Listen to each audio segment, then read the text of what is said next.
and which I found out. I thought you were a Melanie. Oh, most people think Melanie. Like if I just say Mel, most people go towards Melanie, and people don't usually guess, but it's Melissa. It is. Thank you so much. I know you've traveled so far. Today was like a crazy 90-minute journey, and then I also know that you just got back from Bali, and you spent the last 7 years traveling all around the world. Yeah, that's right. Okay, so just a huge welcome. Thank you so much for taking the time out to be here with me today.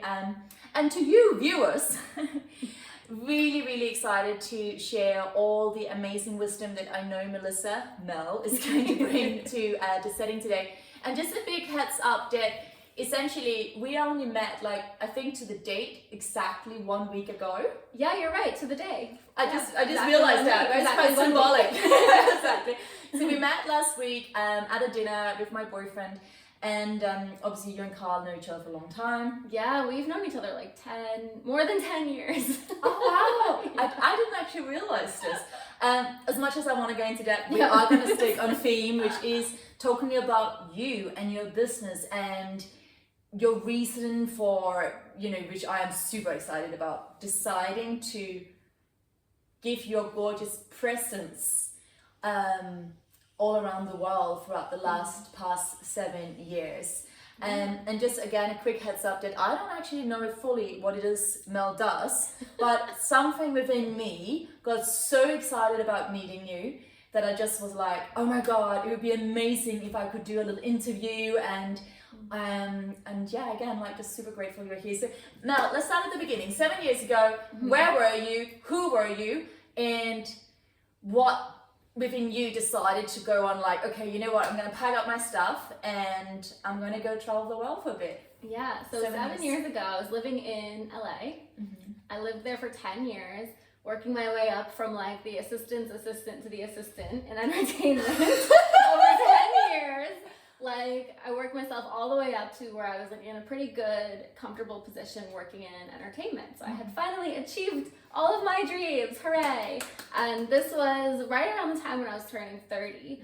So a lot of people have this when they're turning a big milestone birthday, whether it's 20 or 30 or 40 or whatever, they're kind of taking stock of their life, and it's am I where I thought I would be? And I kind of was. I had apartment, check, car, check, good job, check. I had all the things that I thought I wanted. But then I was actually totally miserable. I realized, especially because I was striving for a particular promotion and I got it. And at first I was yay, I got the promotion. And then I was wait, what now? What is my life now? And did I even want this thing, or I was just trying to get the thing, right? And it was a particular thing that happened with this promotion where I got the promotion and I said, okay, but 6 months from now, I have a 1-week trip to Spain for a friend's bachelorette party, hen party. Yeah. And I was so I'll take this promotion, but I need that vacation. And then of course, 6 months comes and goes, I'm working hard, my team is working hard, my vacation is all ready to go. And the week before, my boss came to me and was oh, it's not a good time, you can't go. Oh my God. Right? And I was this was part of the deal, my team is ready, everything is ready. And essentially I was just I am going. And it's up to you whether or not I have a job when I get back. I don't really, it's not that I don't care, but I was just I care about this more. So, and I kind of called this bluff because I was you're just trying to control me, but you're not going to fire me. So I went to Spain, I went to Barcelona, and I was there. I remember the moment I was on my little balcony of my Airbnb, eating a little bowl of cherries and looking at all the cute European buildings. And I was you know what? This is the happiest I've felt in 10 years. Yeah. Ooh. Yeah, 10 years of working my way up to in entertainment and everything. I realized oh, actually just sitting on a balcony with a bowl of cherries somehow is better than all of the red carpet glitz and glam. So then I was how can I have more of this? And I realized traveling was going to be the thing that was going to make me happy. So instead of working for 2 weeks a year that I could travel, that I would still have to fight my boss for, I was how do I instead structure my job around travel and make travel a priority? And the job now supports the lifestyle rather than the lifestyle supporting the job. 100%. And I also really love, which I think is what you're saying, that whole thing of first of all, you're the hero of your own journey, and so you're not the victim of circumstances, just as you did with your boss when you were like, okay, so I know I just got the promotion and I know I've peaked. However, I did tell you, if you want to peak me, I still would need this thing. I am going. Right, so this is happening. So I love that you just fully took charge. So you're not, you weren't the victim. You're not, the story is not like, oh my God, all these terrible things happened to me, poor me, and therefore I am the way I am today. That's not the story. And then secondly, the importance of really like working with what this was showing you, what is the opportunity in this situation, right? So again, you took charge. And then finally also that thing of, life is made up of daily moments. And so like you said, if we are just miserable like 340 days out of the year and we live for those final 15 days, right? Then like what's the point, right? Exactly, like, and to make sure that actually my every day is going to be filled with joyful little moments. And yes, of course, it's life. So, there's so many things we can't control, but I will structure my day. And you use that word, which I love, because that's, again, is a very powerful word. I will structure my day like the architect of my life in a way so that I will find joyful moments wherever I am, whatever life gives me. Okay, so 100%. Amazing. Yeah, I love that. So you went from that, and then so you're on the balcony in Spain eating your cherries, not knowing if I had a job to come home to.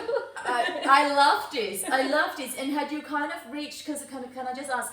So you said this was kind of like an end up. You hadn't been so happy for 10 years. So had this been a 10 years build up to this position, as in a 10-year? Okay, you know what? This doesn't feel good, but I'm gonna keep on going. I'm gonna warrior on. I'm gonna soldier on. Exactly. Okay. It was like, once I get this thing, then I'll be happy. Yeah, and then you can reward yourself. Right. Like deferred happiness for 10 years. Oh God, you just pushed right? shoveled it out into the future. I think so many people do, like not just for jobs, but for like relationships. Like, oh, I'm miserable, but once I get married, I'll be happy. Once I have kids, I'll be happy. Like, it's always this deferred happiness, and I did that to myself also, because I was just like following the road. Yeah. So it was like really hard to get there and realize like I just worked 10 years for something that actually isn't making me happy. And the turning 30, there's the stigma like you're not supposed to change your whole career when you're already 30, right? Because you're so far into it. So there had to kind of like fight through that as well. Like, am I really gonna blow up my whole life?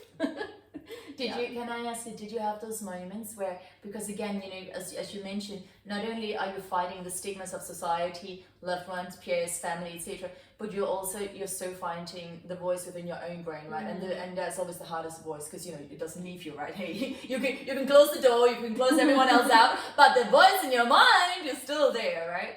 Yeah. And it's so hardwired into us, right? And so can you share with me like a few moments, because you said that thing, like, again, you're on the balcony, and then the moment was so vivid, and I want to keep going back to that, because it's those moments in life where, of course, as you said, it wasn't just the balcony and the sweetness of the cherries and the gorgeousness of Barcelona and your inner romantic. It was a build-up. It was so many years where you finally got to a spot where, even though all the voices in society and what you're supposed to do, like, you finally got to the point where you looked them all in the eyes and kind of was like, this is not for me. There's another way. There's got to be another way. Yeah, and I think it's a balance, right? Like, that was a moment of happiness that I realized was missing from my life.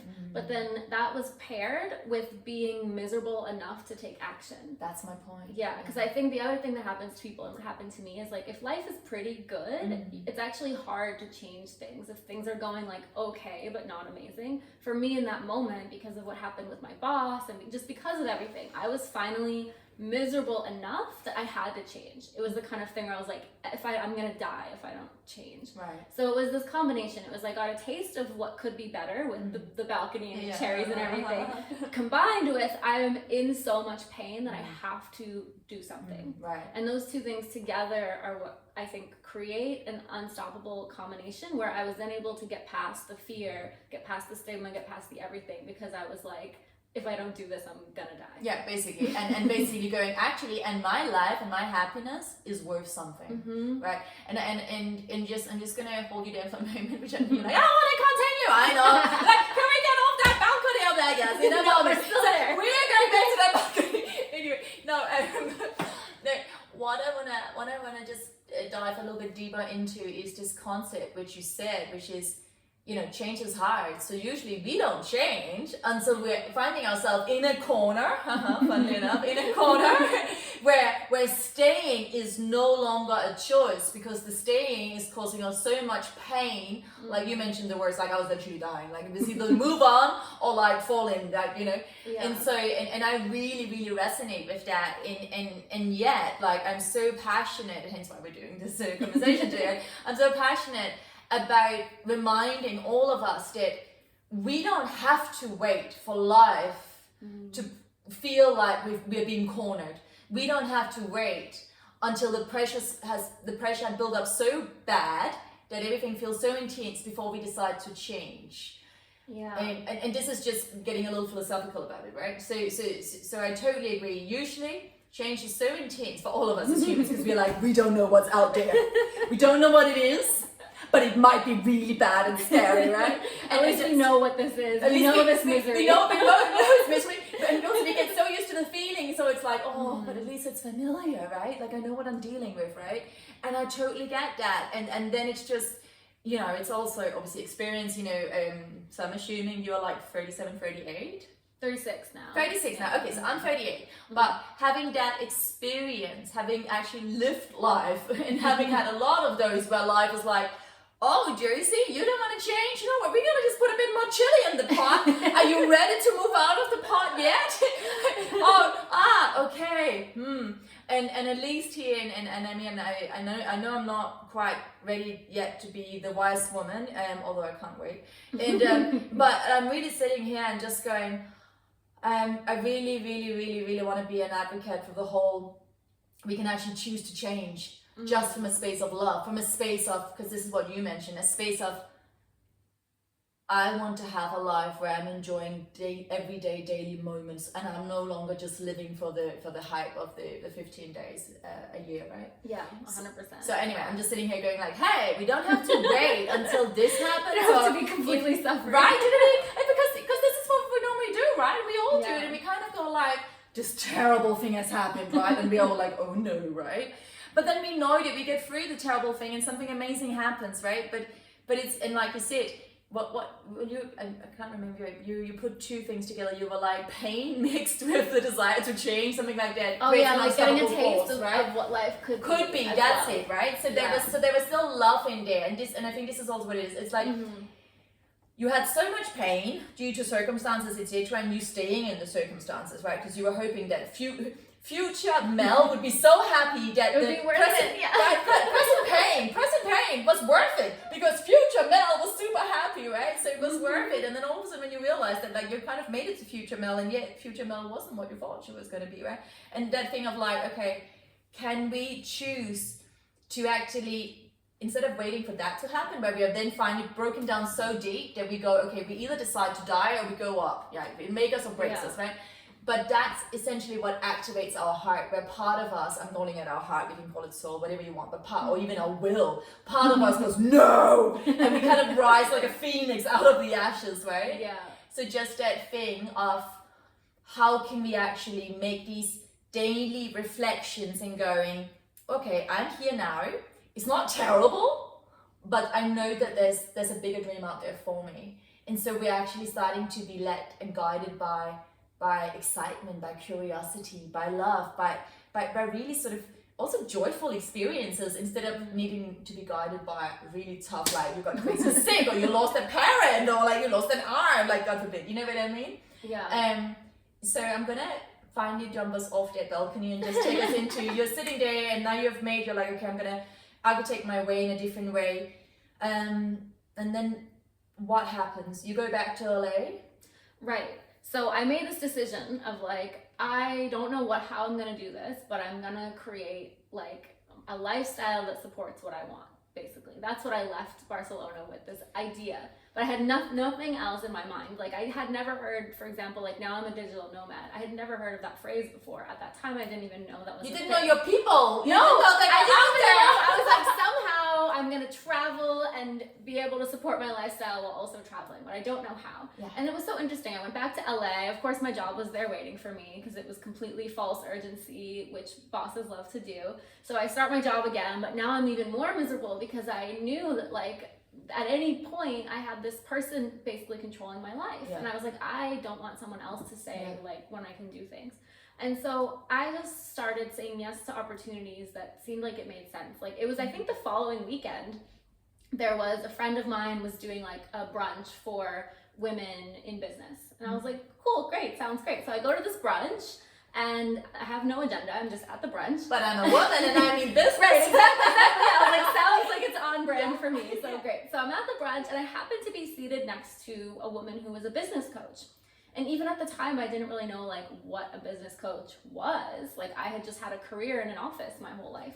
So I'm sitting next to this woman and she's telling me about how she's a business coach and she helps women start online businesses where you can be location independent. I was like, an online business seems like exactly the thing, because then I make my own hours and then no one is telling me when to take vacation. And as long as I have my laptop and Wi-Fi, I can be wherever I want, in Barcelona with the cherries or in Bali or like here in London. So then the next week I like had a call with her and she told me about how the program works and she told me about like how much it costs, and it was like my entire life savings. Oh my God. Yeah. So I was like, here I am, like I just You're like, learned. I'm here for it, and then you get the dumb part, it's like, woo! Can I take the back door? Yeah, like I don't know what I was expecting. Like I don't know how much business coaching costs. Like is it $5? Is it $50,000? Like nobody knows. I didn't know. No. But everything she said sounded amazing. Even though like I didn't know what an online business was or what a business coach was, or I didn't know anything. But I was just like, this feels like the right thing. Yeah. So I spent like a week like deliberating and talking to my family. I'm going to ask you and pause you, and then I will we'll Yeah. continue because I'm loving your flow. So I'm sorry. Use the word. This feels like the right thing. Mm-hmm. So the feeling, how you know when you're, because I love that word feeling. So for you, that feeling that feels like the right thing. Do you have a? Could you share that with me? Like, is that for you personally? So remember, it's not a right or wrong thing, but for you personally, is it more like a mental thing, or is it more like do you even have a feeling in your body where there's a feeling of like, there's an excitement, there's an openness, the mind is kind of curious. For once, you're not talking yourself out. Like, I'm just asking you, for you, how do you recognize that? Hey, the feeling is there. It's there. It's there.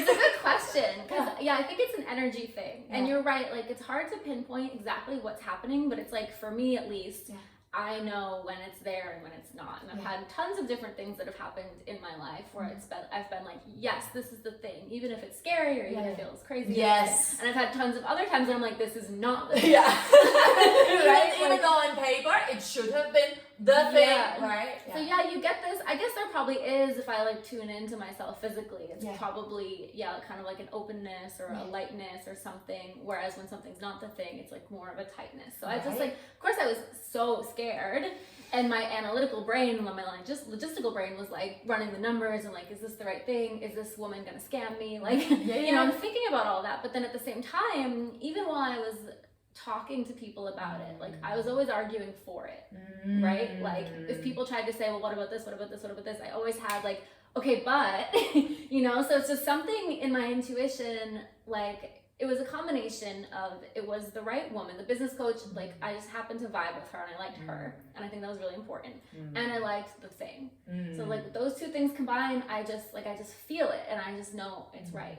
100%. Yeah. 100%. And then again, that's where that magical word of experience comes in, because we cannot theorize our way to this outcome. We can't just like theorize 10 years into the future, and during those next 10 years, you're just like harding your way through and you get to that point that it's a lived and it's an embodied experience.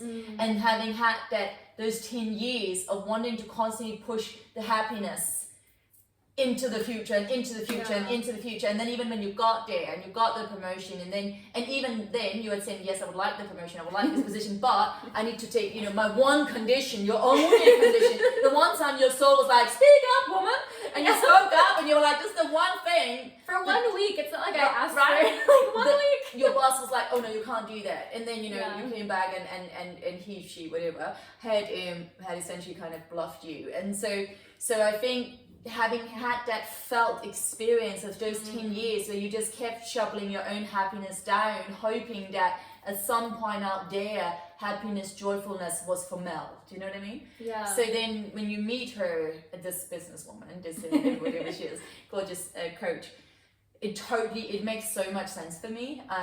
Now knowing your background as well, and I think this is a really key moment to just pick up that we can't skip steps. And we all want to skip steps, right? I mean, I'm like, hello, I want to skip steps, you want to skip steps. I think we all want to skip steps in life, right? But it's like, it is important that we go through the growth that we have to go through. Okay, so anyway, you're sitting there, you're talking to everyone, but even though when friends are like, hey, but how about this? But like something within you keeps going, get feeling something within you keeps giving you like a really good reason behind, like, no, but actually I've done this and I've done the numbers and I know why it is and what I'm here for. Yeah, and you know, I think for me, though I wouldn't necessarily recommend this approach to anyone or myself again, but for me at the time, it was the right thing because by spending my entire life savings on a business coach, it really lit a fire under my butt. 100%. Where I was like, I have to make this work. Yeah. I have to, like, if this fails, I'm like, I don't know what I'm You going had basically, I love this, you had pushed yourself into your own corner. This time you didn't wait for the buzz, you didn't wait for lies. You were like, I'm just going to put myself on the lifeline here. I'm pushing myself in a corner. I love that. Okay, great. And then what happened after that was about 8 months of like complete suffering, which again, I would not recommend, but to your point, like you can't skip steps. Right. And this is what I needed to go through. I couldn't, just because I was successful in my career, I couldn't just jump to successful business. Like there was an 8-month period where I spent all my money, I hired a coach, but then I still had my job, which I worked in entertainment. I was a producer. So my job was like 12 to 16 hours a day, like on set, like on my feet, walking around, like really high stress job. So I'm at my job 12 to 16 hours a day. And then I would spend like 4 hours a day after that on my business. So sometimes I would get home at 10 o'clock at night and I would work from 10 p.m. to 2 a.m. And then get up at 6 a.m. and go to work again. So it was 8 months of working with this coach to figure out my business, to do all 8 months of work without any pay. Like figure out what's the business, what are the offers, what are the websites, the whole thing while working my full-time job. So I basically for 8 months had like 2 full-time jobs and no money. And it was really hard, I have to say. So you went from hard to harder. But I kept the faith. I was like, this is the process this is how I escape. Right, so like for me, it was worth it to do that 8 months, even though it was not sustainable. Like, it was not going to work long term. I think that's amazing, and I also think, I mean, you know, like I just I see myself in you because so again, like, you know, yes, my background was I was a professional ballerina and I came over here to study dance, etc. But I was never just doing one job, like you know, then I was like, oh, I need to make some money. Oh, okay, I'll go to 10 castings a day, then I will also dance at some club during the night, like then I will get up at 5 a.m. and go straight onto a modeling shoot, then I will run back, go to dance, like. So most of my days was the same. It was a very, very, very, very long time. Very little sleep. I mean, I remember falling asleep. I mean, this is quite embarrassing. This is not my brightest moments. But it is what it is. I remember someone was doing my makeup and I literally fell asleep. And she was like, Josie, you're going to have to keep your eyes open. And I'm like, okay. And I remember, you know when you think you're about to faint? You know that thing of like, you're holding on to the physical stuff? It's like, Josie, you're in the body. You're under. And I was like, this is so embarrassing. But again, it was that same thing. Like I had so much fire and I knew why I was there and I knew why I was choosing it. And something within me kept me going, like an inner compass. And kind of similar to you, like I came over here and we can go like, oh yeah, you went to dance school, so pretty. It was not pretty. I left the Royal Danish Ballet because I was in so much pain. I was in so much pain, and so it's not like I left like, oh yes, I've spent my 7 years here, this was good. I felt like I was in a burning house, and what do you do in a house that's on fire? You jump out of a window. Like it's not rational, but you run as fast as you can, you know. And so anyway, the same thing as you, it was the pain that drove me over here. And then at the same time, once I got over here, it's the shame that drove me because I was like, oh my God, I was like, shit, I can't go back to Denmark because what if they find out that I'm not happy and life is really tough? But then at the same time, you're like, okay, but like me sitting here and crying about it's not going to change anything. And so the same thing, I was like, okay, I got my little book out. I was like, I'm just going to budget the shit out of this. Like any job I can get my hands into that has something to do. It's not that it had to be creative. It's just that that's where my skill sets were. So I was just like, I will cast for anything. I mean, I even went to a casting for black people only, and the casting director was like, "This is it." The casting director was like, "Miss McGrail, like, can you remodel stuff?" And I was like, "Yes." And he was like, "What are you thinking?" And I was like, "Well, it said women, and I'm a woman." And he was like, in case you need another "Right." part. And he was like, "But then you read the description, it said black or mixed race." And I was like, "Well, I just thought that was a minor detail." You know? Yeah, absolutely. I mean, you know, and so exactly the same thing. Okay, anyway, I could talk about me. I want to get back to well, you. I would say So, not to jump ahead, but even though this is what worked for me, it's kind of hard now when I share my story because I don't recommend this. Like, No. I'm super anti-hustle culture, and this was hustle culture. And this, what I did leads to burnout, which we can talk about later. So it's hard because I share the story, and I don't like spreading the message of like, so in order to succeed, you have to like hustle and suffer. Even though that is what I did to succeed, I do think there's another way as well. Right. Oh my God, so I'm so with you. That's why I keep going back to that. Like, but don't you think there's also just, we get to a point where we go, maybe there's another way. Yeah. And it feels, and again, it's experience. And because, you know, knowledge is learning something. And that can just be learning by heart, learning by brain. Wisdom and experience is a felt. It's something you can't just think your way through. You can't just memorize. Right. You have to have gone through that journey, right? You know, you felt it on your own body. And actually, like, we're fast forwarding a few years in my life, I found myself one day in this all-night meditation, not realizing that was an ayahuasca ceremony, right? Okay. By the way, I've never done any drugs. This is not to say this is bad or good. I'm just saying this is me, so you understand the concept. Never done any drugs in my life. And then anyway, and so everyone drinks this thing, and I very much believe in like, I will be where I need to be when I need to be there, right? That's been part of my approach for the last 10 years after I will be everywhere and I will be everyone to make sure that I have a job, right? And I get the stuff done. I've now tried to apply a more relaxed approach. Anyway, so I'm sitting there in this all-night ceremony. Everyone is drinking this ayahuasca drink with all the shamans, blah, blah, blah. And anyway, my point is, I just remember that I get into this state where I'm feeling, I'm having the most challenging experience of my entire life. So the point is, I remember at some point in my heart and my soul, whatever it is, part of my being is going, if I get out of this, ideally alive and ideally with some sort of ability to like be a human being, not just because I was scared I might end up as a vegetable. Anyway, so I'm like, if I get out of this, for me that would be like kind of like a second chance at life, because I thought I've kind of thought like I might die. So I was like, if I end up getting out of this alive and good and well, I'm gonna make it my entire purpose in life to find another way. And what I meant with the other way was just like you, all I had ever known was no pain, no gain. And I'm not gonna blame it or judge it on anyone else. All I want to say was that at that moment I was like, there's gotta be another way. There's got to be another way to activate that part of our spirit that goes, okay, we're doing this, you know? There's got to be another way of actually not demystifying change, but taking the edge away of change, where change can equal better, can equal more alive, better fit, more me, more you, more we, instead of unknown equal disaster.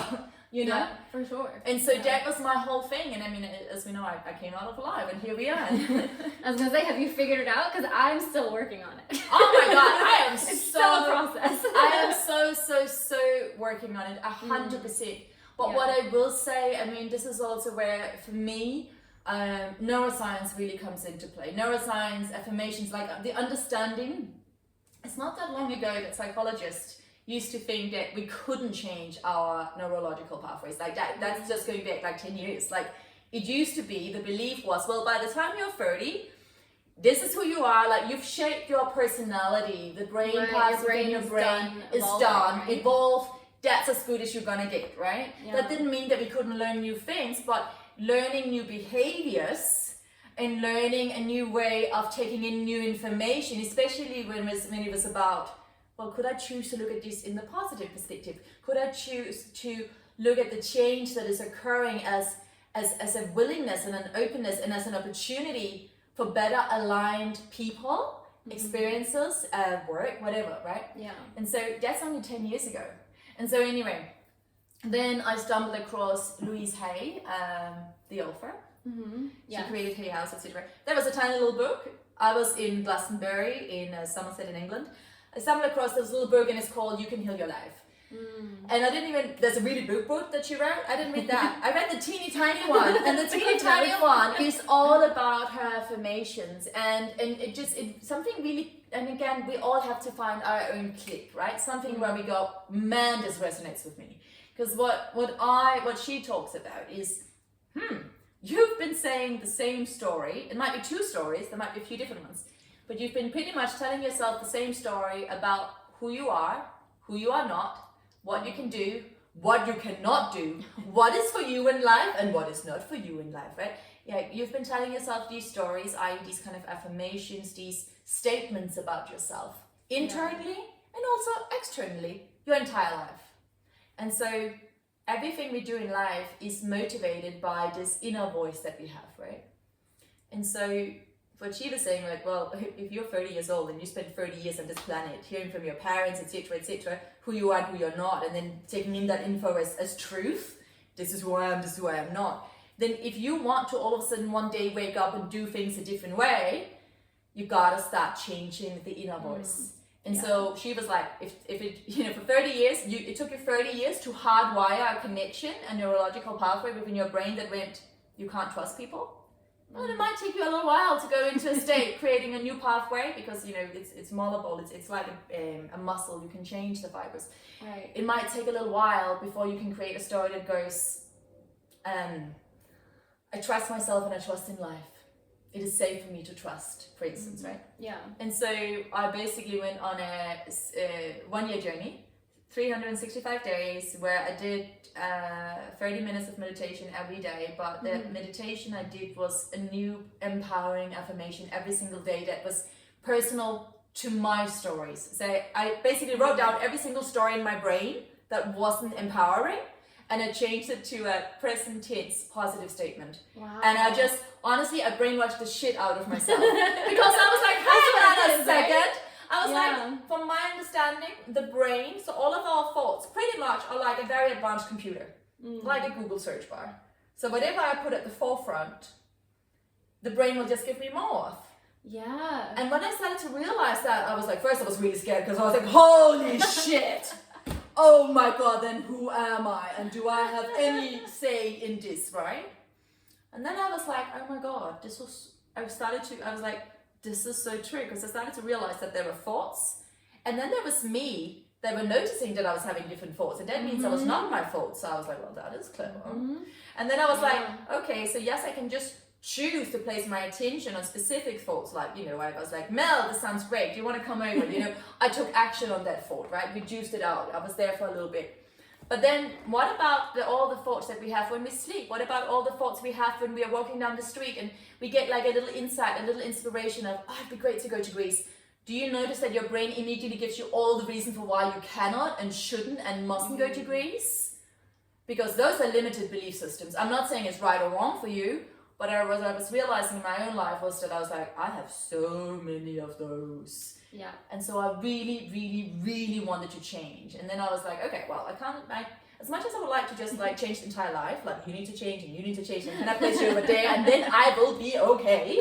Then I was like, I can't change you guys and I can't change my past and I can't just go home and tell my dad, who I didn't see for 15 years, it's all your fault, right? So I was like, what am I left with? Me?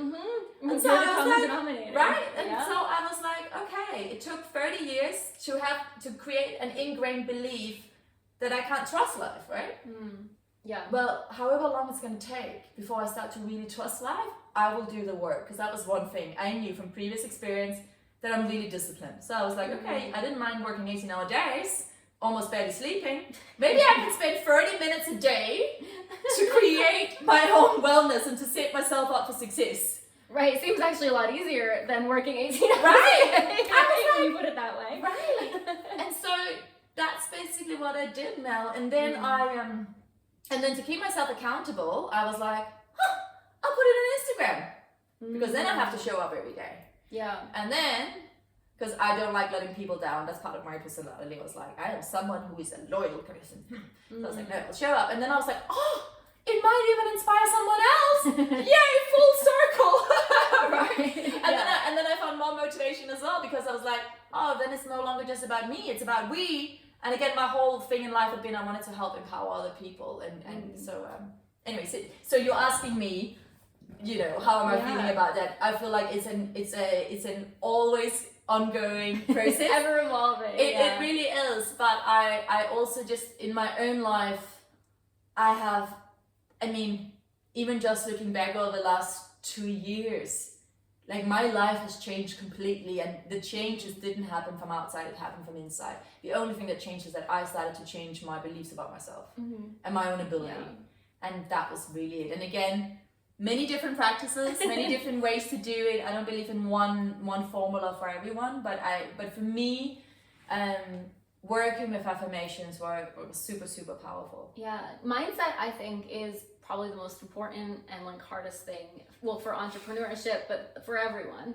And it was one thing that I was like you, and I was just like, I can work my way through anything. Like, as long as I am dedicated and like willing to suffer, like that's what matters more than anything. Am I willing to suffer? Right. Wow. Yeah, so I always took pride in just like, I have a higher tolerance for suffering than anyone else, and that's gonna be what makes me succeed. Yeah. And that was how I lived my whole life. Yeah. And it does help, sure, but that's not the only thing. And also it's, you know, it's one thing to be that way when you're 18, 19 years old. It's not sustainable. But it's not sustainable, no. So yeah, the one thing the coach taught me was about mindset work, kind of like what you're talking about, and affirmations, like in particular with money mindset, and telling myself every day, like, money comes easily to me, like there's always more money, like these kinds of things, because my concern obviously was starting a business with money, like that. So that was my first mindset work, was about learning about money mindset and about how we get these beliefs around everything, money included, from when we're young. And then it's like you said, we think we know like what is for us and what isn't for us. And so I started with the money mindset,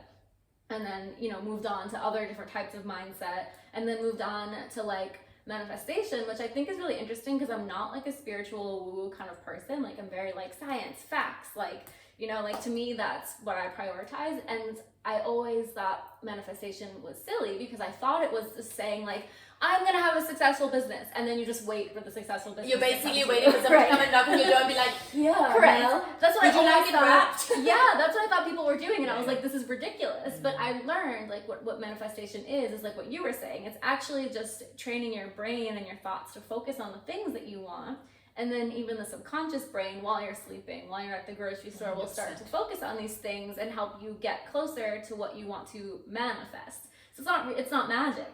It's not magic at all. And this is what I always tell people. People are like, oh, you do spiritual energy. I'm like, it's science. Yes. It's physics. But yes. Yeah. It is. I was talking to a friend who's a breathwork practitioner the other day, and she was saying, like what you were saying, is our brain takes in so much information per day that we can't focus on all of it. So our brain, I don't know the numbers, but let's say we're taking in 1 million pieces of information. We can only focus on like 1,000 of those pieces.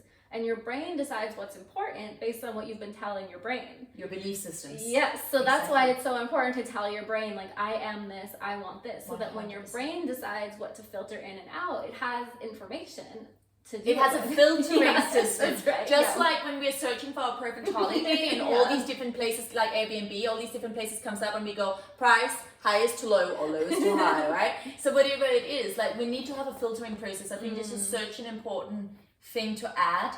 And the same thing, something else you said as well, which is it's based around your limited belief system, and we can change them, but we have to change them into a statement which is positive, present tense, and especially using affirmations that starts with I am. Yeah, this is something that is so powerful. And also understanding that our limited belief systems, again, they're not ours. They were brought from outside sources. Again, no judgment, no blaming, but we have to understand that they were never ours. Right. And that until we decide that they're no longer ours, it's kind of like being a teenager. Remember when you start rebelling and you're like, you realize that your parents aren't so perfect after all, right? Yeah, I remember. Right? Yeah, I remember too, right? I moved to England, right? So, and but then later on in life, like, because we're like, okay, everything's wrong with the outside, and then all of a sudden it's like, fuck. It's actually not about the outside. And it's not about what's wrong in here, but it's about how can I better fine tune? How can I better refine? So all of this is done from a space of love, right? From a space of, okay, yes, we have free will on this planet, right? Regardless of you know, belief system, etc. I do believe that, you know, we can choose to think whatever we want to think. So if we call that free will, right? Yeah. But there's still guidelines or laws that we can't bypass. And one of the laws is, again, like you said, so this is the whole thing about manifestation, that whatever it is you focus on will grow. And it's not just that someone will come and knock on your door, but the point is, if you keep, like right now, I'm sitting here going like, oh, green's my favorite color, and you've got your beautiful green eyes, and I've got green eyes, and now you're seeing everything in the room is green, right? Your brain is like, oh, you want green? I'm gonna give you more green. Josie, I'm here for you. What do you want, right? It's here, right? And so there's nothing wrong with the brain working that way. We just have to understand that this is how it works. Right. So if you're thinking like, I can't do it, then your brain will give you more evidence to show you that you can't do it. 100%. People call it a sign. Right, but it's not. It's not a sign. Yeah. So I have another business coach now, and one of the things she says to me, let me see if I can get the order right. She's like, it's thoughts, feeling, behavior, result. That's what she says. So it's like whatever you think becomes, or is it whatever you think becomes a feeling? Or no, it's whatever you think becomes like a feeling. Then whatever you feel is going to influence your actions or your behavior, and then that's going to influence your results. 100%. So it means like whatever you're thinking, whatever your thoughts are going to be your results. 100%. Yeah. 100%. So I'm just gonna ask you to say this one more time, because it's, if you get that process down, and even if you just take a note and you just write it down so you understand, that's the order it comes in. Because I remember myself, like I always was like, what comes first? It's kind of the chicken or the egg, right? Like, what's the root? Where does this begin, right? And so when we understand that chain, okay, so it starts up here, it starts in the mind, right? Yeah. And the longer you think about that statement, whatever that statement is, if you think about it for long enough, and it doesn't have to be a statement, it can also be whatever it is you're thinking about, a narrative, something about the future, something about the past, whatever it is. We never ever think about something and have almost no neutral opinion about it, right? I wish it was like that, but we are hardly, we always have. We always lean towards like, this is a good story. I like thinking about this story. We're daydreaming about your gorgeous daydream when you're having a great time thinking about your Barcelona experience on the balcony with the cherries that we will move on from some point. So, if we think about that story for long enough, all of a sudden your body will start to respond, because the body is the obeying dog of the mind. The body will be like, oh, you want this? Yes. Oh my God, this felt so good. You want me to produce? This is where I get into the picture. I'm going to start producing an emotion, right? Emotion, energy, and motion. So you thought about that beautiful time when you were in Barcelona, and your body's like, yes, this was great, and you're having a few little memories. And even if it's about the future, i.e. you don't hold memories about it yet, but if the future is something that you're thinking about, let's say it's something that you're like, oh, it's uncertain, I feel scared, right? It's like, oh, we don't know what's going to happen tomorrow, like, oh, do. Yeah. If you think about it for long enough, it's going to produce an emotion, a feeling. Now you're having a physical experience. Now it's no longer just up here, and you're having all the images in your inner mind. Now it's in your body, and now it's real. It's now tangible. This is my point, right? Once it's in the body, the brain is like, hey, there you go, I'm right, because look, you're having a feeling, it's tangible, I'm right? And that's the scary part, because you're having a feeling, especially if it's fear, something quite strong, like fear, we don't like fear. We need to be friends with fear, but it's a process. If it's fear, if it's anger, if it's sadness, but especially fear, the mind is going to be like, I'm so right. You must listen to me. Right, because we're don't do hardwired it. to survive. Don't do it, right? Yeah. We're so hardwired to survive. So it started in the mind. You thought about that potential risky scenario for long enough that it's now created an experience within the body that says, the body's like, fuck, I'm scared. Don't do it. Don't take me there. Don't do it, Mel, right? And then, you're thinking about it so much, and now you're impacted. Whenever something feels risky in your everyday life, like a friend calls you and you're like, hey, do you want to pop over to Ibiza? You're in London at the moment. You're like, no thanks. That's why it could crash. And you don't say it, but all of a sudden you're limiting yourself, right? I'm making super big examples here, right? So then you said no to that Ibiza experience. Maybe that means that actually you didn't go to Ibiza. And when you had you gone to Ibiza, you might have met with your friend and you would have started your next business venture together, right? Or you said no to Ibiza, but not only that, this amazing thing about your future that you were scared about, and invitation comes, so you can actually like, you could have had an amazing result, but because you're in that fear mode, your behavior is fully driven just by your fear. So you're no longer thinking in alignment with your values and with where you're actually wanting to go, which is your goal.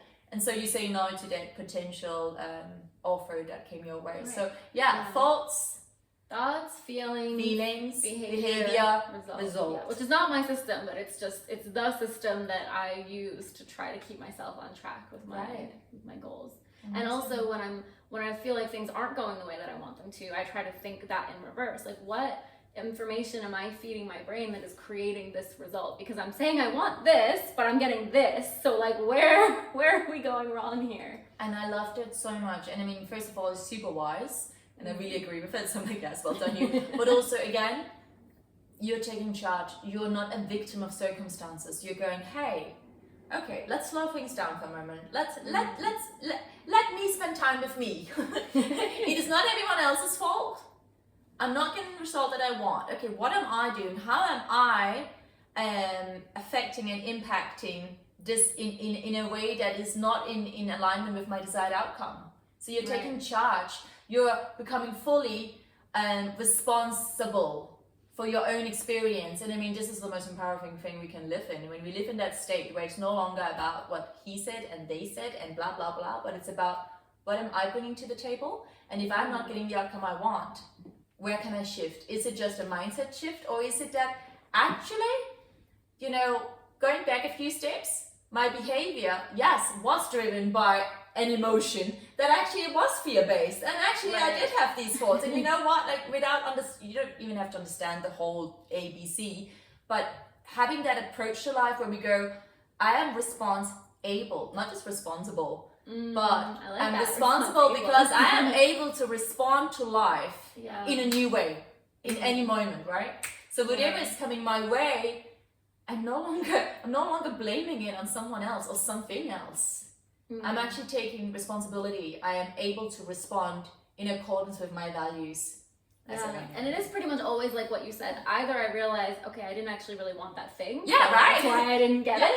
Or it's almost always fear-based. It's like fear of what will happen either if I try and fail, or fear of what will happen if I get the thing. Like, so I always can come back to like, oh, I'm afraid. And because I want this thing, but I'm also afraid, then I didn't take the right action to actually get there. I took the action that feels safer, which isn't going to get me to the thing. So it's not perfect. It sounds like, oh my God, so easy when I describe it now. But this is the process I'm in now with little things and big things. When I want things and whether I'm getting them or not getting them, I try to keep myself in this loop. But it's been an ongoing, 7-year process. And being an entrepreneur is very confronting. So I think it forces me into this mindset work that if I just had a job, like I wouldn't necessarily be doing. But I'm grateful for it, because then it's not just in my business, but then also my relationships, my life, my travel. And now I can apply this process to everything. Again, not perfectly, but trying. Right? And once you've seen, you can't unsee. It was so much easier before. It was so much easier to just go like, hey, it's because of this over there. Yeah, when I had a boss, I could just blame everything on them. Oh my God, right? I remembered it, because I also remember, I honestly, like, I remember with my ex-partner, bless him, I remember, so, we broke up, and I a little while after, I woke up, and I was like, now I should be happy. I mean, bless him, but, we knew that, it was time, our time had come, and, we were still good friends all the day. So I woke up one day, and I was like, now I should be happy. And I was like, why am I not happy? And then I was like, it wasn't him. Yeah. The pain is still in me. And I was like, oh no. It's totally up to you. Yeah. It was so funny, but and kind of scary, but also amazing. Like that thing of, and I think that's, also coming full circle here is just that thing of like, at least in my own experience, that thing of how can we grow so big in love? Like, how can our heart become so big that there is space, allowing myself to feel the fear and to sit with it. And this is where the practice of meditation comes in, or the practice of body relaxation or breath work or any other therapy, where we're allowing ourselves and we go, okay, part of me is scared, or part of me is overwhelmed, or part of me is doubting, or whatever it is. Can we hold space for all that we've been, all that we are, and all that we are becoming, but without judgment. So because otherwise it's all great wanting to take full responsibility for everything that happens in our life and go, well, actually, if things aren't really going the way I want, whoop, pause. What can I do different? That's great. But if we are still operating from a space of suppressing a part of ourselves, where it's like, like the 18-hour work days, for instance, right? Where it's like, well, it's okay because over there is happiness and I will be happy over work there, harder right? than anybody else. Right, exactly. And no pain, no gain. And I know that, like you mentioned that thing of like, I know I can withstand more pain than most, right? And like, wow, well done. For so long, I thought that was the key to my success. Right? Exactly. And so like, oh, okay, so that is another way, and obviously whatever these ways are, different tools for different people, but yeah, just some very juicy stuff here. I'm going to ask you, because I'm just so curious, let's just jump back into your story. So you got back, if the job was still there in LA, and then you met this woman and she was like, hey, yes, we can do this, it's going to be an 8 months journey, but by the way, I need all of your entire savings.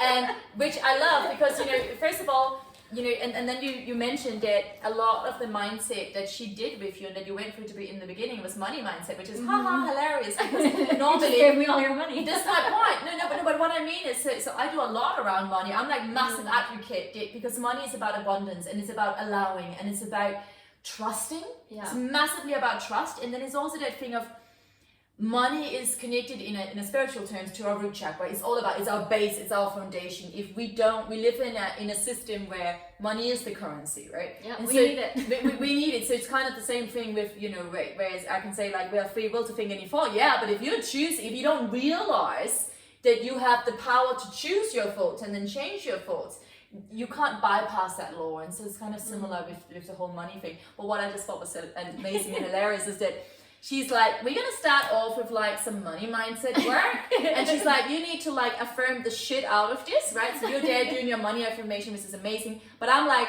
normally we do that as step one before we then, we've changed our subconscious belief system. So when this opportunity comes up and you can take that thing and yes, you're gonna put all your life savings in, but that actually means I'm fully committed to this. You did it the other way around. Yeah, the hard way. Yeah, well, I'm not saying it was the hard way, but what I am saying is you did the embodiment before the theory, which I just love. Yeah, I mean, it helped. Like, I had a job. I think because I was like, some income will still be. Yeah. But still. There'll still be some cherries on the table. Yeah, still. And also, I think it's really important to acknowledge, like, I spent my entire life savings with the privilege of knowing, like, I have parents who will take care of me. Like, I could always move into my dad's basement. Like, I think there's a lot of privilege that comes in being able to take a lot of these risks that I've taken that I think is important to acknowledge. Like, not everyone is in a position where they can basically completely spend their whole life savings. Like, I did have a bit of a safety net. Obviously, I didn't want to move back into my dad's basement, but at any point, still to this day, like, I could call my parents and be like, I've lost everything, and they would, buy me a plane ticket home and whatever. So, I think it's important to acknowledge that. Really because, valid point. like, on the one hand, it's like, if I can do it, you can too. And it's like, okay, yes, but also not everyone is in the same circumstance. Absolutely. And it's not the case for everyone that it would be responsible to spend your whole life savings on something. Absolutely. No, I love that. Okay. So anyway, you went through it 8 months, and then what happened? You said let's go into your business now, because obviously your business is you, right? Yes. So I worked in entertainment. I worked in production for 10 years, which I love so many aspects of it, but also I think everyone knows, like, it's full of sexism and harassment, the whole Me Too movement. Like, I experienced all of that. Every woman I know experienced all of that kind of stuff. And I was just so sick of working in this, like, male-dominated industry. Like, being in a meeting and saying something and getting ignored, and then 2 minutes later the guy says the same thing and they're like, great idea, Mark. Like, it's like just so infuriating. Like, 10 years of that crap, being like, people thinking that you're the intern when really you're the boss. Like, so I was like, I don't know what my business is going to be, but whatever it is, I want to work with women and empower women, because I want to get away from, like, at first I thought I'm going to empower women by helping other women get promoted to positions of power in entertainment. And I kind of realized like that, one, that's so hard, and two, it's so much suffering for me. Is there a way I can like empower women and not also suffer? Yeah, 100%. It's like when we rise, we all rise. Like I rise, we rise. Not just like I you suffer, rise, I suffer. Yeah, exactly. It's totally unbalanced. Yeah. Damn, I'm on the wrong scale again. Right. So it's like I'm gonna, whatever business I start, it's gonna be one where I work with women. So I don't have to, surprise, in my 7 years of working with women, I've experienced no harassment. What do you know, right? Everyone takes me seriously. No one questions my expertise. So I knew I wanted to work with women and also like help women. So I worked with this coach, and because my experience was as like a creative producer and brand director in entertainment, we decided that I would launch like a branding and marketing agency for women. Which, to be honest, I had no idea how to do. Like, I had the branding and marketing experience, but I'd always had a job. Like, I wasn't the one, like, doing the number. Going out of the street going, hey, right. to my client. Hey, you over there, you look lonely. Yeah. I didn't know how to do any of that. And also in entertainment, I had a whole network. This was a completely new industry. Like, I didn't know anyone. I had no network, like, whatever. So she taught me, like, here's how you create an offer, like here's how much to charge, here's how you do this, here's how you do that. So I spent 8 months like creating the idea for the business, like building the website, like doing the whole thing. And I had assumed, it's like, well, I'm gonna launch and it's gonna take me probably 6 months. And people are just on waiting list knocking on your door. Spoiler, that is what happened. Like I thought, you know, I'm gonna launch and it's gonna be a slow burn and I'll keep my job and I'll keep my job until my business, it can replace my corporate income, because that feels like safe to do it that way. So I launched after 8 months of prepping, and I did kind of a similar thing as you, where I kind of chronicled my journey on Instagram, not as a business strategy, really as an accountability strategy of like, I'm a coach and I'm doing this thing. I was posting and kind of giving away a lot of free value. Again, not even as a marketing strategy, just like doing it. So then when I launched, and I had a little countdown, I was like, launching in 1 week, launching in 2 days, but again, just as an excitement thing, like not even a sale thing. But so I launched and I booked up instantly. Oh my god! Wow! Yeah, all of my, because I had it's a one-on-one custom high ticket work. So, and I'm one person at the time. I had no team, so I can only do so many spots. There's only so much of Mel. Exactly. So all the spots completely filled up the week I launched, and I replaced my corporate income the week I launched. Oh my god! Can we just take a moment? I've never heard the story. Like, that's amazing. I was shocked, and then I was like, crap, because I have to quit my job. And I thought I was gonna have like months and months to like transition and everything, but I was like, I have to quit my job like today because I have a waiting list and I have to build a team and I have to like keep the momentum going. So the same week that I launched my business, I like went into my boss and I was like, hey, like I launched this business, like I wish I could give you more notice, but like I have to quit, I'm sorry. And then this great thing happened where of course they were like, well, we're happy for you, but like this is so difficult for us, like can you stay on for like another month, another 2 months, like how can we work this out? So I was like, sure, I'll work for you 2 days a week for my full salary. I love it.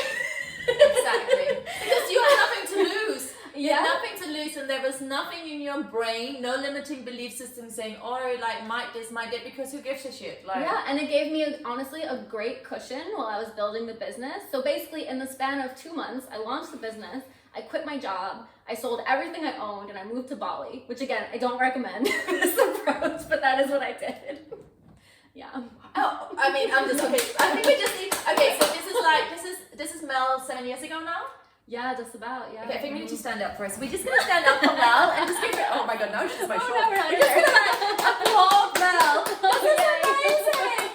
Oh my, I'm gonna give you a hug. This is like, because so often we don't celebrate. That's fucking huge. And I mean, I've done this for like 15 years. I've never heard this story. Oh my god. It was crazy. Oh, okay, I mean, please concede it. This is amazing. Yeah, it was quite a whirlwind because then I found myself, of course, in Bali and I was trying to scale and build a team. And, you know, like I said, I probably wouldn't do everything so quickly if I could do it over again, but that is what happened. Yeah. Wow.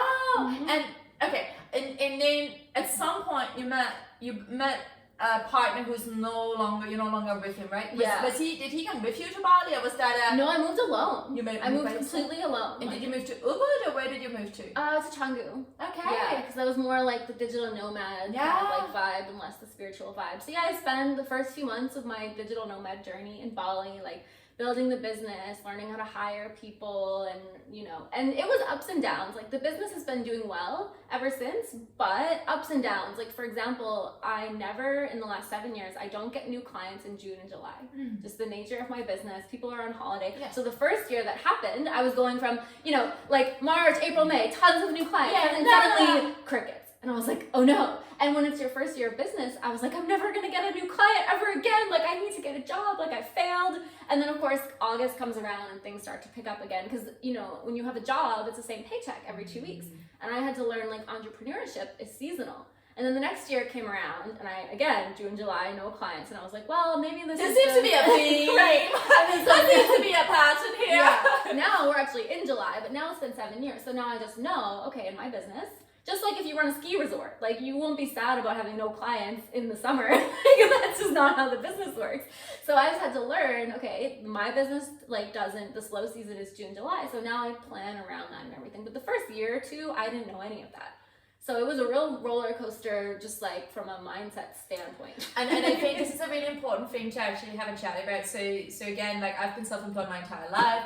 And it's this thing because quite often, like I'm great at saving. You obviously were, and then you spend it. As you didn't. I'm also great at spending. No, you're also great at spending. No, but you're great at investing, and there's a huge difference. And so I think like even just changing. I mean, a little like pop up about my money mindset. Like instead of using the word spending, changing and replacing it with investing changes everything within your brain. Yeah, absolutely everything. When my coach was teaching me how to do sales calls, she taught me about that, like to always say like the investment is because the work I do, you're not spending, you're investing. No, you want to get an outcome, which is a 10x return. 100%, right? Yeah. But the same thing. So, but just bearing that in mind, and then going, okay, with anything you do. Where you are going through change in your life, whether it is that you want to grow a business or whatever it is. So for instance, you're saying, okay, I realize that June and July are kind of dry periods, you can call it, right? But it's also like, because one thing is to go, okay, well, I now know this, and now it no longer hits me as a surprise, and it doesn't feel scary, and it's not like, oh my god, should I go and like knock on doors because we never know what's going to happen, right? Should I just eat one cherry a day? Never gonna let that cherry story go. But understanding that, okay, there's a pattern, so that's good. You realize that, right? And then number two, how can you make it work for you? And then number three, but also understanding that even if you have the money saved, so like a good little squirrel, you now know June, July is coming up. We're gonna scruffle away a little bit of extra, right? But not even in terms of money, because like I'm the same. I got really good at noticing the patterns. I was like, oh, okay, this is the pattern. I'm now in this season. That's okay. And I was good at saving, so it wasn't a money thing for me. It was more the fact that I was used to really high intensity. So I was used to the rhythm and the flow of my life being a certain way, and I really enjoyed that. It made me thrive. It gave me a sense of identity, right? Yeah. And then, so that is another one just to bear in mind if you're starting out, whatever it is that's new in your life. Even if you have the money and even if you have the right, whatever, it's going to be a different flow. And so, all of a sudden, like just understanding, just super honestly, that took me a very, very, very long time to find not even an ease with, but a wanting to be at peace with, let's call it that, right? Yeah. Because I really noticed my mood went like woof. I was like, oh, who am I if I'm not this? Right, it's scary. And especially because the online business industry also makes it seem like you should always be growing. Every month your income should be more than the previous month. Yeah. And I do think if you want to grow, it's good that every quarter or every year is more. Yeah. But I had to learn, like in my business, it's not every month is bigger than the next. Like I have to think longer term than that. And we do grow every year. Yeah. But we don't grow every month because it doesn't make sense. Like that's just not the nature of business. And then I think it's also that thing of like the carrot is always, moving further and further away, because it's that thing, at least that's a big deal for me. Like if you're someone who has a tendency towards perfectionism, which I've had my whole life, right? Yeah, massively perfectionist. So then, but what I realized, and that it still dates back to manifestation as well, is like, we can only manifest what we know, as in what we've seen, if you go into a taxi and the taxi driver's like, hey, where do you want to go? And you're like, I haven't got a clue. Well, it's highly unlikely you're going to get there.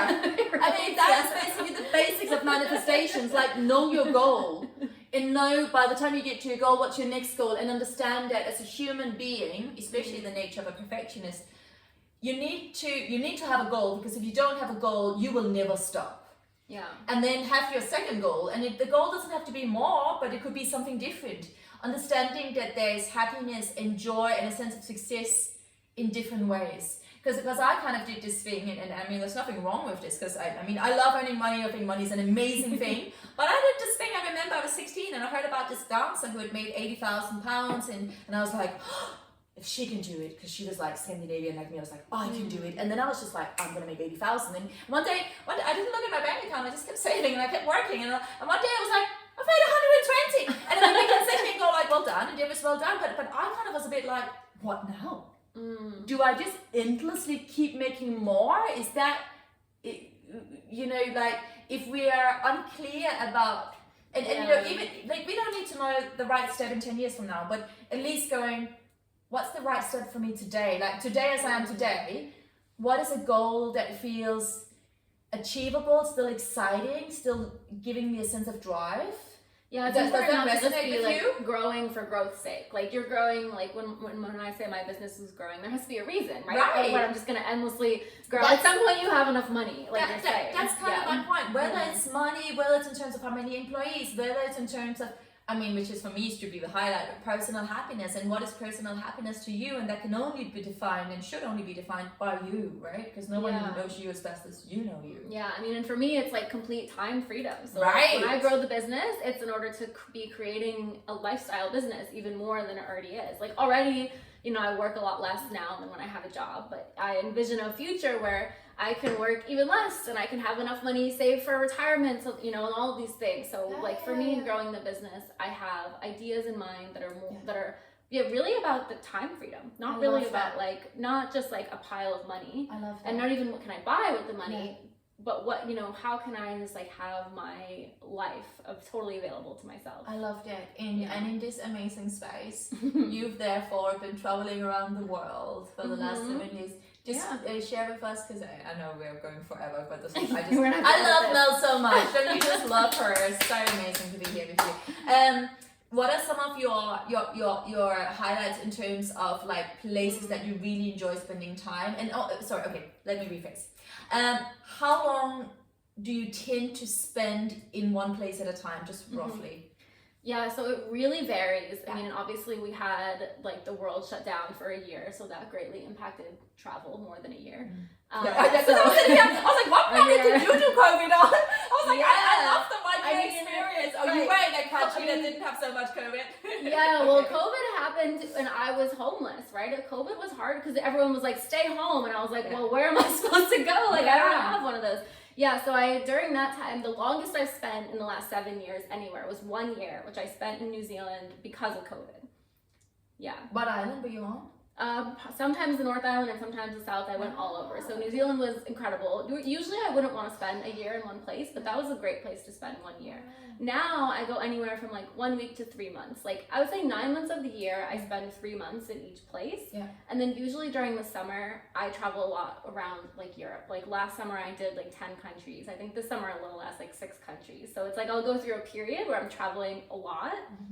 But then obviously it's not sustainable forever. Like sometimes I just need to sort of settle down. But I don't usually spend longer than like 3 months in a place. Amazing. And can I just ask, what are some of the go-tos that you always do when you arrive in a new place, or just when you're in a new place? Because obviously I'm sitting here and if you know anything about me, I really love having a home. I'm cool if everything changes all the time in my life and within me, etc., etc. But and I love traveling, but I really, so far in my life, and I know that again, this is a mindset, I still know that home is a feeling, home is inside of us, but I'm sure that you have gorgeous little things that you do to make yourself feel more like, okay, I have arrived. Yes, I mean, obviously unpacking the suitcase, because when I'm doing a week here, a week there, I don't unpack the suitcase. So I like to unpack all my clothes and actually see them and not just be pulling them out. But then I travel with a few little things. Like I have a tiny little bag of crystals and I like to put them out. I'll usually try to get a little candle. One thing I do is I buy paper towels, because I know it's wasteful, but I really like having clean paper towels to like dry my hands and stuff. And so if the Airbnb has none, like I always make sure my kitchen has some. And I travel with my own Tupperware, because often Airbnbs don't have that. And it's like I like to cook and I don't want to have to throw my food away. Oh my God, so true. Yes. So these are a couple little things. And then I usually have one or two like pieces of art, like small pieces of art that are just paper, and then I try to put them up. So I try to make each space, you know, feel a little bit like it's home. But really my suitcase ends up being like my home, like just the way you have where you put your shoes in your closet and where you put your underwear and your socks and whatever, like my suitcase is the closet. Like my shoes go here, my jacket goes here, my shirts go there. So that's kind of how it is. I really love that. I so love that. And do you have, so then let's say you're coming into an Airbnb, let's say coming into a place that you haven't been before, not just in terms of the actual house, but also like the city or even the country. Is there a thing that you take? So for me, for instance, when I travel, I always love to like find the nearest yoga studio. For me, that's kind of like, okay, I know you did. That will be, because for me, it's very much about creating a rhythm quite quickly. Yes. So wherever I go, I pretty much have the same rhythm. I still get up early. I still do my little morning ritual. It doesn't matter where I am. It's just, you know, find my little yoga studio, because there I know I'll find a few like kind of like-minded people in terms of at least we have one thing in common already. Do you know what I mean? It's easy to kind of start a conversation, because I was like, well, you know, you're both like yoga. Yeah, I do two things. One, I try to figure out like a farmer's market or like organic type of grocery store. Got you, yeah. One to get, because you know, I'm a vegetarian and I like to have like almond milk in my coffee. So sometimes to get my specialty products, but then also it's like a more community feel to get your groceries at a farmer's market than just like whatever the big grocery store is in any given country. And the other thing I do is I find a pole studio. So pole dance is oh my God. Yes. I love that. Because I was sitting here, my brain was like, did you see my brain? I was like trying to grasp it makes sense, and then I was like, oh my God, you do pole dancing. Yeah, and I do it all over the world. And it's such a popular sport now. Everywhere I go has a pole studio. And in fact, often I book Airbnbs based on if there's a pole studio nearby. That's my point, right? That's me in the yoga studio. So Mm-hmm. you've got your pole. Exactly. Yeah, and like you, I usually end up meeting friends at the pole studio because we already have something in common and it's like a bit of a collaborative thing. So those are kind of my things that I do to get situated. But one thing that's tough about being a nomad that's unlike being on holiday is when I get somewhere, obviously you immediately want to explore because you're in a new place, but usually I'm working. Often I've just traveled 24 hours and you're just sitting like you and the screen on a different background, but kind of. So it takes time to learn the discipline to be like, okay, I'm here for 3 months, I know I just got here and I'm excited, I want to go see what's outside, but I have to spend the next 2 days catching up on work. And when I first started traveling, it was really hard to like shift into that mindset of like, I'm not on vacation. Right. So yeah, now often, not always, but like often when I arrive in a new place, like when I arrived here, I was like, well, it took me 30 hours to get here from Bali and I have meetings, I have this, I have that. And on the weekend, I'm gonna explore. Right. Yeah. Okay, cool. Yeah. One last thing. So obviously you are a woman of the world, which I love. Going forward, just with, again, like, you know, obviously this is not set in stone, but going forward, do you see yourself, do you feel yourself, like, if we were just going to plunk you in, like, in 1 year from now, like, where is Mel 1 year from now? Like, are you still traveling? Like, I think so, yeah. You know, I keep saying like as soon as I get sick of traveling, I'll just stop doing it. Right, exactly. Right? But like, so far. Yeah, I mean, I really thought like, oh, I'll do this for 1 year, I'll do it for 2 years, but it's been 7 years and I still love it. I still have more places I want to see than I had when I started. That. I'm not sick of living out of a suitcase. Like, I think it's just about making the lifestyle work for me. 100%. Yeah. So people, of course, like especially my mom, really wants to know when I'm going to settle down. Yeah.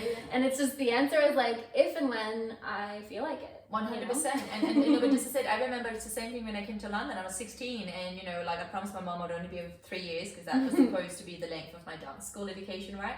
Yeah. And like, after year 3, I had no intention of going home, right? And then people were like, oh, do you think you're going to stay here forever? And I was like, I have no idea. I'm going to stay here until I no longer want to stay here, right? And now it's been 23 years. And yes, I travel a lot. And but I still love having London as a base. So I really love that mindset of just going, as long as I wake up and I love it, I'll continue doing this. And if one day something else takes my love somewhere else, then I will do that, right? Absolutely. Something I want to ask you is, how about friendships in loneliness? What comes up when I say that? You know, it's interesting. It is true. It's harder to have those deeper friendships. Well, deep isn't really the right word. It's like friendships based on experience. You know, if you've been friends with someone for 20 years, you've been through so much together, and you have this like wealth of experiences to draw upon. Yeah. You don't really get that same thing as a nomad, but you can get the deepness, like especially with women. And so everywhere I travel, like I've made some incredible friends over the last 7 years that I've seen in multiple places all over the world that I feel really close to. And it's true that we don't necessarily have that like 20 years of friendship to draw on, but then also when you're traveling and you're outside of your comfort zone, things go deep a lot more quickly. So I've 100%. gotten really close to a lot of women in a much more like quick way, often because we get into some sort of situation, something happens and we have to solve it, and like when those things happen you get close to someone. 100%. But it is true, like there is loneliness to it. Sometimes I arrive in a city and I don't have any friends yet, and it's like all your meals are alone. Yeah. There's no one to grab a coffee with. Like you don't know the guy at the grocery store, like you don't know the person doing your laundry. So like that is an aspect of it. Right. But it's like there's pros and cons kind of to every lifestyle. So for me, I have moments of loneliness, but overall I don't feel lonely. I feel like super fulfilled with the people that I meet and the friendships that I've been able to have. And as you mentioned, I actually had a 5-year like romantic relationship with someone who traveled with me the whole time. So there's people out there with the same lifestyle that you can like meet and align with. And you know, hopefully I'll meet another partner that also has the same lifestyle at some point in the future. Oh my God, Barry, you absolutely will. I mean, listening to anything about you, Mel, for the last however long we've been going for, like, honestly, like, you know, we have nearly 9 billion people on this planet. There will be so many out there for you. I think it's more about, you know, who you want to be with. So, and again, in the name of manifestation, know thy goal. Right, it's very true. Mel, it's been an honor. I think we're gonna stop here, but thank you. It's been so beautiful to have you here, and just thank you for all of your golden words of wisdom, and all of us wish you all the best, so thank you so much. Oh, you're so welcome.